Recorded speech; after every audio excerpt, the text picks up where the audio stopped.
Perkenalkan, nama saya Fia Pipa Fauzia dari kelompok 1 yang akan mempresentasikan materi tentang peradaban Islam pada masa Umar bin Khattab.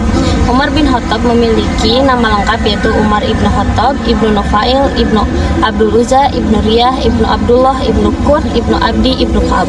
Beliau memiliki ibu yang bernama Hantamah binti Hashim. Umar bin Khattab berasal dari Bani Adi yang terkenal sebagai suku yang terpandang mulia, megah dan berkedudukan tinggi. Umar bin Khattab memiliki nasab yang sama dengan Nabi Muhammad, yaitu dari nenek mereka yang bernama Ka'ab ibnu Lu'ay al-Quraisy al-Qadawi. Umar bin Khattab lahir di kota Mekah pada tahun 581 Masehi. Dahulu, Umar adalah seorang pegulat dan orator yang ulung. Ia merupakan salah satu sahabat yang telah mengenal baca dan tulis. Umar bin Khattab menerima gelar Al-Faruq setelah beliau memasuki agama Islam. Al-Faruq yaitu artinya pemisah atau pembeda antara yang hak dan yang batil. Gelar itu diberikan karena beliau berani mengemukakan pikiran-pikiran dan pendapatnya terhadap Nabi. Bahkan tidak segan menyampaikan kritik untuk kebaikan dan kemaslahatan umat. Umar bin Khattab menjadi khalifah kedua pada tahun 13 Hijriah atau 634 Masehi setelah wafatnya Abu Bakar. Umar bin Khattab menjadi khalifah pada usia 53 tahun. Assalamualaikum warahmatullahi wabarakatuh. Perkenalkan, nama saya Muhammad Yusril, saya dari kelompok 3. Di sini saya akan menjelaskan proses pengangkatan Khalifah Umar bin Khattab. Umar bin Khattab diangkat menjadi khalifah melalui penunjukan sesudah memusyawarahkan dengan kaum muslimin.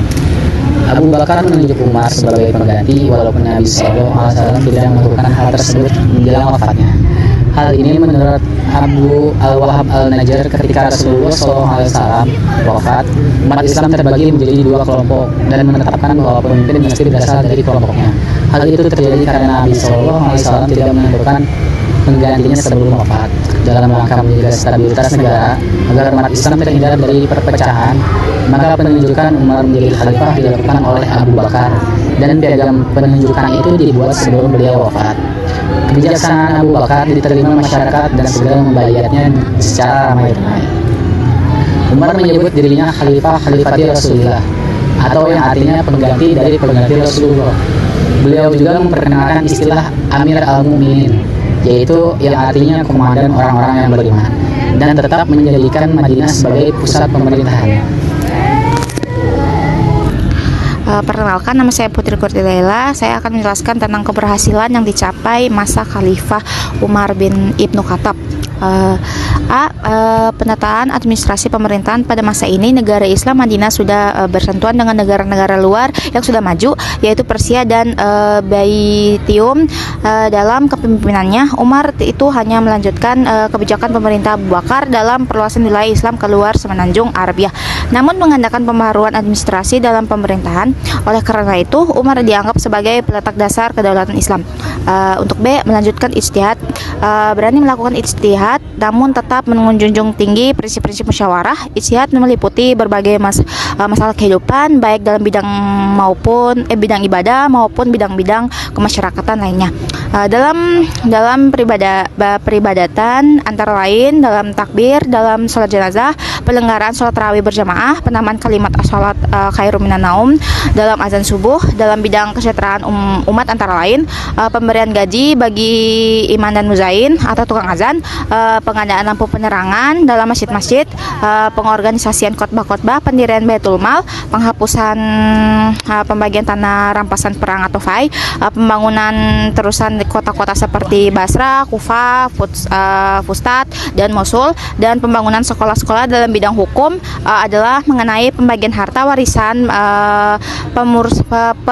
perumusan prinsip kias talak 3, pendirian pengadilan-pengadilan, pengangkatan para hakim, pemakaian cambuk dalam melaksanakan hukum badan, penetapan hukum 80 kali kedera bagi pemabuk, pemungutan zakat atau kuda yang diperdagangkan, dan larangan-larangan penyebut nama-nama wanita dalam lirik syair.